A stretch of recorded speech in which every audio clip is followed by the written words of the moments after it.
Gaya koboi ala Menteri Purbaya dalam menyampaikan instruksi dan kebijakan-kebijakannya menuai pro dan kontra. Banyak yang menilai gaya komunikasi dalam tanda kutip blak-blakan Purbaya dapat melemahkan citra dan soliditas pemerintahan. Di sisi lain, banyak pula yang menilai gaya komunikasi yang tegas dan transparan itu mencerminkan transparansi fiskal dan berujung pada meningkatnya kepercayaan publik pada pemerintah. Untuk mengulas lebih dalam lagi pemirsa terkait dengan persoalan ini, kita telah terhubung bersama dengan sejumlah narasumber melalui sambungan virtual. Di antaranya ada Direktur Eksekutif Parameter Politik Indonesia Adi Praitno, Direktur Indef Eko Listianto, dan politikus Gerindra Hendra Samarantoko. Halo, selamat malam Bapak-Bapak. Selamat malam. Selamat malam. Baik, saya mau ke Mas Adi Pray terlebih dahulu nih. Sebagai orang yang sangat mengamati ya terkait dengan bagaimana komunikasi politik yang terjadi di pemerintahan. Apakah memang iya nih Mas Adi Pray, apakah Anda sepakat dengan publik yang atau suara yang menilai gaya koboi ala Menteri Purbaya ini dalam tanda kutip ini gaya komunikasi yang tepi jurang dan bisa membahayakan soliditas serta citra dari pemerintahan? Atau justru sebaliknya ini merupakan hal positif dengan kehadiran beliau?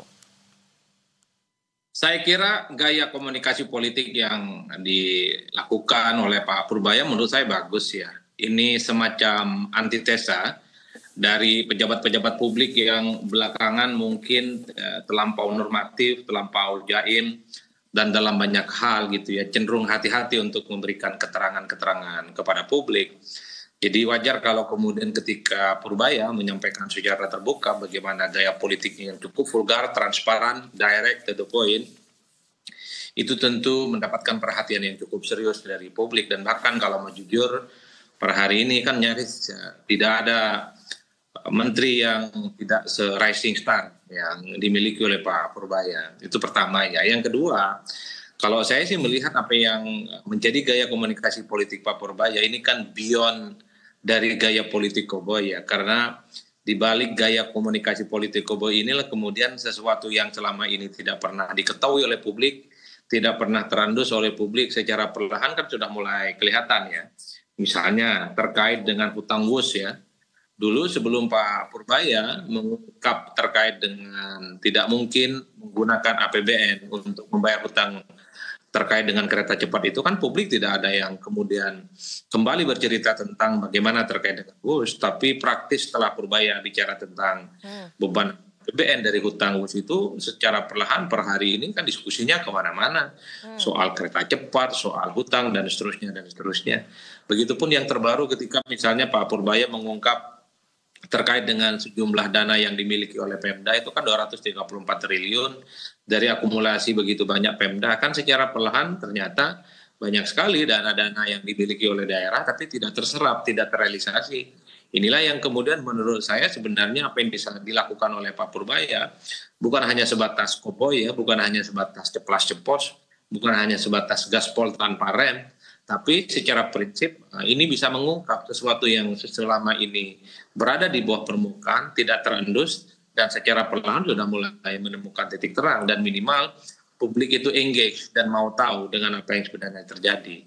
Sebelumnya misalnya Pak Purbaya agak sedikit silang pendapat dengan Menteri SDM, Bahlil, ketika Pak Purbaya itu menyebut bahwa APBN itu menanggung sekitar 70% dari subsidi terkait dengan tabung gas LPG 3 kg. Sesuatu yang sebelumnya mungkin tidak pernah diketahui oleh publik. Jadi bagi saya gaya koboi semacam ini bukan hanya tampilan luar, tapi secara prinsip mengungkap persoalan-persoalan yang selama ini belum selesai dan belum tuntas, ya tentu di kemudian hari harus ada solusinya. Itu kan yang sebenarnya paling banyak ditunggu oleh publik. Baik, dan Pak Purbaya dalam beberapa kesempatan mengatakan meskipun memang ia akui gaya bicaranya ini ceplas-ceplos dan ia menyampaikan apa adanya sesuai dengan data yang ia punya, ternyata kehadirannya ini juga memberikan sentimen positif nih untuk pergerakan ekonomi kita termasuk dengan pergerakan bursa saham. Nah, saya ingin masuk ke ekonomi mungkin sedikit. Pak Eko, kalau kita lihat dengan kehadiran Menteri Purbaya Yudi Sadewa, bagaimana ekonom melihat kehadiran beliau yang pada awal memang sempat tanda kutip ya sedikit kontroversi, tetapi ternyata memberikan sentimen positif nih kepada pasar. Seperti apa? Signifikankah atau seperti apa? Ya, baik Mbak Soza ya. Jadi kalau dari konteks ini kan berarti kita melihat dari impact ya.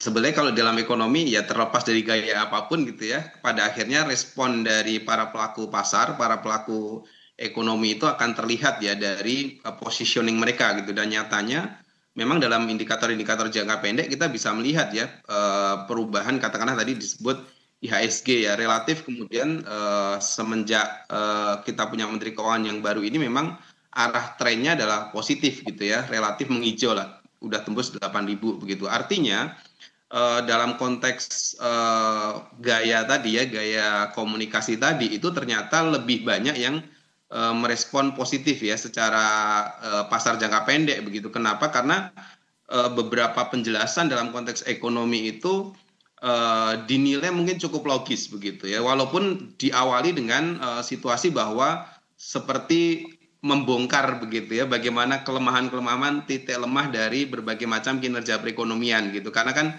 selama ini market ini cenderung tidak mendapatkan penjelasan yang utuh begitu dari kondisi perekonomian kalau menurut saya ya, karena dalam konteks ini banyak pengamat bilang bahwa ekonomi melemah, daya beli melesu, tapi kemudian indikatornya hampir semuanya seolah-olah baik-baik saja begitu, padahal realitanya nggak seperti itu. Nah, ketika kemudian ada menteri yang bisa kemudian menjelaskan begitu ya duduk persoalan ya di berbagai macam katakanlah tadi berbagai indikator ekonomi itu kemudian kan ada semacam transparansi ya yang itu kemudian direspon positif oleh setidaknya oleh pasar jangka pendek ya. Tentu kita harus melihat nanti ke depannya seperti apa karena kan yang bisa kita lihat dari indikator sejauh ini ya baru jangka pendek, tetapi kalau ke depan dari berbagai macam statementnya kan sebenarnya ke arahnya juga jangka menengah panjang ya, ada pertumbuhan ekonomi, penciptaan lapangan kerja begitu. Nah tentu kita harus menunggu ini gitu ya, kalau misalkan itu memang arahnya nanti ke perbaikan pada berbagai indikator yang lebih struktural ya, ini tentu sebuah pencapaian menurut saya begitu. Baik, nah kemudian untuk melihat perspektif dari partai politik ya,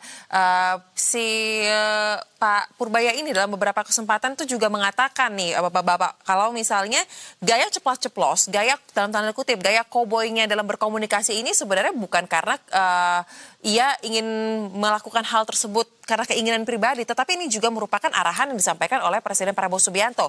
Pertanyaannya untuk Pak Hendra Sam, apakah memang yang dikerjakan oleh Pak Purbaya ini semuanya atas seturut dan seizin? Atau mungkin memang secara spesifik Presiden Prabowo meminta agar ia bisa menjadi orang yang bisa mengkomunikasikan terkait dengan kondisi ekonomi dan rencana-rencana ke depannya secara lugas kepada masyarakat kah? Atau seperti apa Pak Hendra Sam? Ya, sepanjang tidak ada teguran secara langsung atau terbuka atau tertutup kepada Pak Purbaya. Jadi apa yang dikatakan, apa langkah yang dan statement dilakukan oleh Pak Purbaya selama sejauh ini ya, so far itu sudah sejalan dengan apa yang diinginkan oleh Pak Prabowo ya. Bahwa kalau kita melihat, saya tidak diksi tentang masalah gaya koboi ini kan sebenarnya kalau kita bisa sederhanakan ya, karena salah satu bentuk gaya komunikasi yang jujur, terbuka dan tidak bersembunyi di balik kata-kata yang sifatnya basa-basi, kan intinya seperti itu ya, lebih lugas lah ya cara beliau menyampaikan. Dan ini juga kan kalau kita mau agak sedikit apple to apple, kurang lebih gaya komunikasinya hampir sama dengan Pak Prabowo sebenarnya kan.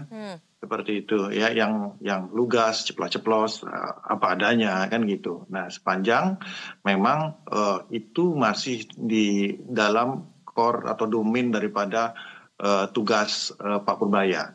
Nah, terkait dengan masalah adanya kritik, adanya yang tidak kritik dari contohnya dari kawan kita juga dari Mas Hasan Nasbi ya, itu kan salah satu bentuk check and balance saja juga, dan kita hormati tentang masalah itu, bahwa siokianya dan fitrahnya seorang pejabat itu pasti ya sedikit banyak ya kan akan mendapatkan kritik ya kan. Ada yang 1-2 kritik, ada yang ribuan kritiknya, itu wajar-wajar aja menurut saya kan. Tapi di satu sisi bahwa memang kultur daripada keterbukaan dalam pemerintahan ini ya kan, ini memang harus terus kita jaga ya kan. dan kemudian ini bisa balik lagi bisa mencerdaskan publik, ya kan, seperti dikatakan oleh tadi Mas Adi Praitno tadi bahwa kalau nggak kayak gini kita nggak tahu kan. Betul. Ternyata ada hal-hal tertentu. Setidaknya masyarakat tahu gitu kalau memang dana yang ditransfer ke daerah ya kan dalam bentuk APBD itu nggak boleh mengendapkan gitu kan, harus berjalan. Nah itu juga, tapi kan dari situ ada dialektika juga. Contoh dari KDM mengatakan ya gimana ini kalau ya kita dapat 4T, nggak mungkin kita belanjakan semua kan gitu kan, harus tetap ditaruh di bank dulu kan gitu ya kan, kayak gitu. Nah, dari sini kan masyarakat akhirnya setidaknya ya kan tercerdaskan dengan bagaimana pengelolaan dana-dana dari pusat ke daerah. Setidaknya itu dari saya. Baik, nah tetapi kalau kita simak lagi perbincangan yang muncul di ruang publik terkait dengan gaya komunikasinya Menteri Keuangan Purbaya dan bagaimana juga dalam beberapa kesempatan ya ada satu video kalau tidak salah nih yang sempat beredar luas di media sosial ketika dalam rapat kabinet paripurna ini ada posisi duduk yang cukup berjarak antara Pak Purbaya dengan menteri-menteri lain dan yang lain terlihat lagi mingle, tapi Pak Purbaya sendirian. Nah, pertanyaan saya ini ingin ke Mas Adi Praitno. Apakah dengan kehadiran Pak Purbaya yang kurang lebih saat ini kalau tidak salah sudah mau genap 2 bulan ya sebagai menteri di Kabinet Merah Putih, ini memang sejauh ini Anda melihat ia sosok yang sangat mencolok, sangat berbeda dan kurang bisa membaur dengan yang lain karena ia memiliki gaya yang berbeda, atau memang ini hanya persoalan karena baru join aja nih ke dalam kabinet? Ya, kalau itu tentu kurang tahu persis sebenarnya Mbak ya. Yang bisa kita tangkap itu adalah panggung depannya. Bahwa ada satu statement yang saya tertarik dari pernyataan Pak Purbaya. Bahwa satu-satunya orang, satu-satunya pihak yang akan didengarkan oleh Pak Purbaya cuma satu, Presiden Republik Indonesia. Jadi selebihnya itu biasa saja. Jadi kalau ada sesuatu yang mungkin selama ini tersumbat, soal koordinasi, termasuk juga soal serapan-serapan anggaran yang dianggap tidak maksimal, sepanjang itu dianggap untuk demi kebaikan fiskal dan ekonomi, itu pasti akan dilakukan oleh Pak Purbaya. Kan kalau kita mau jujur sebenarnya, kenapa ada kontroversi terkait dengan dana yang mengendap soal dana yang dimiliki oleh Pemda, ini kan pemerintah sedang mengakselerasi, terutama untuk meningkatkan daya beli masyarakat. Salah satunya tentu adalah bagaimana dana-dana yang dimiliki oleh Pemda itu jangan ditumpuk di bank dong, tapi harus dibelanjakan. Tentu sebagai upaya siklus secara ekonomi itu terutama di daerah-daerah itu ada stimulusnya. Secara perlahan sudah mulai meningkat dan seterusnya. Karena kalau kita mau jujur sebenarnya salah satu variabel penting dari sektor pertumbuhan ekonomi adalah soal daya beli yang mestinya memang dilihat secara signifikan bagian dari bagaimana ekonomi kita secara perlahan itu mulai bangkit dan mulai tumbuh. Ini tentu sesuatu yang tidak gampang di tengah situasi global ekonomi yang tidak menentu, di tengah persaingan antara negara-negara maju yang dampaknya sangat kelihatan sekali di Indonesia, maka Pak Purbaya sebagai menteri yang baru, Menteri Keuangan, tentu harus memutar otak bagaimana harus menghasilkan kebijakan-kebijakan dan manuver-manuver yang selama ini memang tidak pernah bisa dilakukan oleh menteri yang sebelumnya. Bagi saya sebenarnya bukan soal dikucilkan, bukan soal tidak ada tegur sapa ketika ada sidang kabinet. Sepanjang ini masih mendapatkan apresiasi dari Presiden, sepanjang manuver-manuver dan kebijakan-kebijakan yang dibuat oleh Pak Purbaya itu adalah menguntungkan secara ekonomi, membuat stimulus yang cukup baik, terutama untuk fiskal, ya sepanjang itu juga maka harus diakui ini akan diapresiasi oleh pemerintah dan oleh Presiden. Saya pasti melihat kalau Pak Purbaya ini dianggap terlampau offset, menimbulkan kegaduhan, menimbulkan instabilitas, ya saya kira Pak Purbaya juga akan rem-rem karena dalam banyak hal dinilai akan kontraproduktif. Tapi sepanjang jadi menteri hingga saat ini Pak Purbaya rasa-rasanya mendapatkan apresiasi bukan hanya dari publik, bukan hanya dari netizen. Sepertinya juga pemerintah merasakan dampak signifikan dari gaya koboynya yang gaspol tanpa rem-rem ini, Mbak. Baik, tetapi kalau kita tarik sedikit kepada check and balance ya, kalau kata Pak Hendra Sam tadi apa yang disampaikan oleh Pak Hasan Nasbi ini, apakah memang Anda melihat ini akan mengarah kepada mengancam keharmonisan, soliditas dan citra pemerintah jika gaya bicara seperti ini dilanjutkan terus oleh Pak Purbaya? Singkat saja mungkin Pak Mas Adi. Ya, bagi saya apa yang dilakukan oleh Pak Purbaya harus dilanjutkan. Nggak boleh jaim-jaim. Kalau ada sesuatu yang memang itu benar untuk kebaikan bersama, kepentingan bangsa dan negara, nggak boleh ditutup-tutupin. Misalnya soal subsidi LPG tabung gas 3 kilogram ya, itu ternyata baru kita tahu ada peran negara yang cukup signifikan karena harga tabung gas LPG itu kan 42.000, tapi kan dijual pasaran itu 12.000. Artinya negara itu hadir dengan mensubsidi gas LPG 3 kilogram yang cukup luar biasa. Bagi saya itu untuk pengetahuan publik penting karena kan selama ini rakyat selalu nanya-nanya apa nih Baik. peran-peran negara untuk bangsa dan negara. Itu salah satunya. Itulah yang saya sebut bahwa ini komunikasi yang pas. Justru menurut saya kalau komunikasinya itu disembunyikan, jaim-jaim, sok formalitas tapi tidak melahirkan apapun, justru yang mesti dihindari. Sepanjang impact-nya bagus, ini positif bagi pertumbuhan ekonomi, semacam stimulus, ya harus dilanjutkan.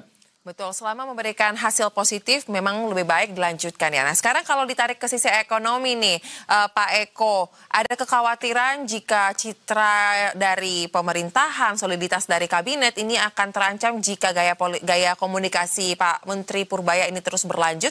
Pertanyaannya, seberapa signifikan jika memang ada kekhawatiran terkait dengan soliditas dan citra dari kabinet Merah Putih ini bisa berpengaruh kepada pasar, kepada kondisi ekonomi kita, apakah akan memberikan kontribusi yang signifikan atau seperti apa?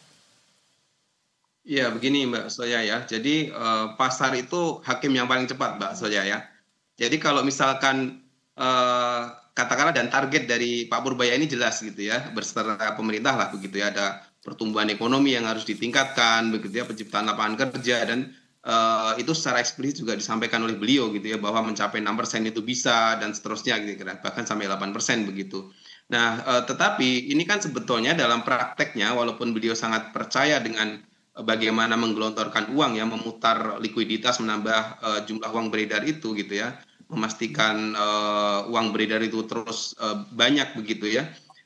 Itu bukan tanpa kendala juga begitu ya, karena pada faktanya mereka pada akhirnya juga Pak Menteri Keuangan juga harus turun lapang langsung kan gitu, termasuk mengecek dana-dana Pemda yang idle itu kan sebetulnya bagian dari ternyata tantangan lapangannya tidak ringan kan begitu. Nah, nanti pada akhirnya ya tadi gitu indikatornya jelas, kalau ekonomi tidak membaik ya itu adalah bentuk salah satu yang bisa ini ya untuk menjadikan katakanlah apakah raport biru atau rapot merah gitu ya bagi Pak Purbaya begitu, karena indikatornya jelas begitu dan ya tantangannya ada gitu ya, terlepas dari apakah nanti apa yang akan beliau lakukan itu terpaksa memang harus kadang-kadang ya kontroversial menurut saya begitu, tetapi sejauh itu membuka transparansi dan situasi yang sebenarnya menurut saya itu memang perlu dilakukan karena kadang-kadang market itu justru butuh transparansi itu begitu untuk bisa tetap confident gitu ya. Baik, market membutuhkan transparansi ya untuk dapat menilai bagaimana terkait dengan kondisi ekonomi kita. Nah, kemudian Pak Hendra Sam, kalau begitu, jika memang sepertinya sampai dengan titik ini saya menilai sepertinya kita sepakat ya bahwa apa yang dilakukan oleh Pak Purbaya ini memberikan hasil positif kepada ekonomi kita dan juga kepada respons kepada masyarakat. Pertanyaannya Pak Hendra Sam, kalau memang ada potensi disharmoni yang terjadi dengan apa yang dilakukan oleh Pak Purbaya, apakah Anda sampai dengan saat ini pernah mendengar terkait dengan isu-isu perpecahan atau mungkin soliditas yang terancam di kabinet dengan kehadiran beliau? Nggak ada tuh, nggak ada sama sekali. Baik. Titik. Berarti sampai dengan saat ini semuanya berjalan dengan sesuai harapan ya, sesuai dengan on the track ya? Baik-baik saja. Jadi apa namanya itu cross check antar kelembagaan, kementerian itu kan memang harus dilakukan. Selama ini mungkin sifatnya lebih bersifat formal dan ofisial melalui surat menyurat, melalui komunikasi tidak langsung. Tapi sekarang ini dibawa ke ranah yang lebih terbuka lagi dan transparan. Nah, tadi ada tentang masalah LPG, tentang masalah dana idle di daerah, segala macam. Sehingga oleh karena itu masyarakat tercerdaskan. Nah, masalah nanti masyarakat itu menilai apakah yang mana yang lebih benar, yang segala macam. Nah, itu tergantung daripada persepsi masyarakat itu sendiri. Tapi setidaknya bahwa masyarakat menjadi tahu bahwa bagaimana pemerintah ini bekerja dan bagaimana pemerintah ini telah memberikan kontribusi sejauh mana kepada masyarakat. Itu kan yang penting ya. Nah ini kemudian yang penting juga. Nah jadi komunikasi itu kan style pemerintahan kan macam-macam. Pak Purbaya dengan stylenya membawa ini ke ranah publik ya, dengan cara beliau, dan kemudian itu ditanggapi. Artinya kan dengan adanya komunikasi melalui publik ini, ya kan, ini kan menjadi suatu style tersendiri juga, ya kan. Apakah itu dianggap sebagai suatu hal yang tidak solid? Ya saya rasa tidak. Kan bahwa itu menjadi sesuatu hal, namanya berdiskusi atau sedikit berdebat, ya kan, itu hal yang biasa dalam ini, tapi tidak juga dianggap sebagai hal yang tidak solid, karena kalau kita solid dalam kemungkaran juga itu menjadi sesuatu hal yang tidak baik buat kita, ya kan. Baik. Jadi seperti itu. Baik, lantas Mas Adi Pray, kalau begitu dengan banyaknya hal-hal yang terungkap berdasarkan statement-statement ataupun jawaban-jawaban yang disampaikan Menteri Purbaya dalam berbagai kesempatan, bagaimana sebaiknya untuk para pihak yang terkait ini memastikan informasi-informasi yang sudah disampaikan kepada publik ini tidak hanya menjadi informasi yang terungkap sesaat saja seperti soal LPG dan dana yang mengendap ya terkait dengan Pemda-Pemda tersebut, tetapi menjadi suatu hal yang bisa kita follow up terus untuk kita lihat bagaimana sebenarnya komitmennya ini benar-benar dijalankan. Seperti apa Mas Adi Pray? Ya, bagi saya apa yang dilakukan oleh Pak Purbaya itu semacam trigger sekaligus pintu masuk ya untuk melakukan perbaikan-perbaikan, terutama untuk salah satunya adalah sesuatu yang selama ini dianggap wajar, tapi sebenarnya tidak wajar dalam praktik. Ketika Pak Purbaya tidak mau membiayai pakai APBN terkait dengan family office, itu kan diapresiasi oleh publik, Mbak. Oleh karena itu bagi saya apa yang dilakukan oleh Pak Purbaya ini semacam manuver untuk membuka secara perlahan kotak-kotak Pandora yang selama ini mungkin ya itu dianggap tidak wajar tapi tidak sampai kepada publik.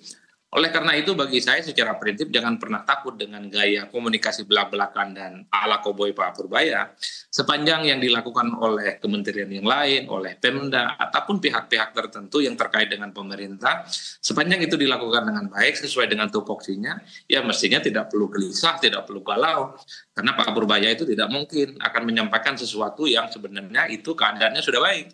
Yang disampaikan itu adalah sesuatu yang selama ini memang kurang baik, mungkin tersumbat, dan belum terserap seperti anggaran-anggaran yang selama ini dimiliki oleh Pemda.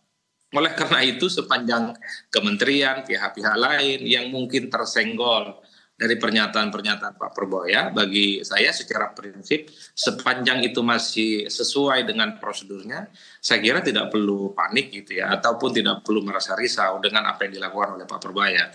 Tapi yang jelas apa yang dilakukan oleh Pak Purbaya secara prinsip ini menyisir satu persatu di setiap kementerian, di setiap departemen, termasuk di Pemda.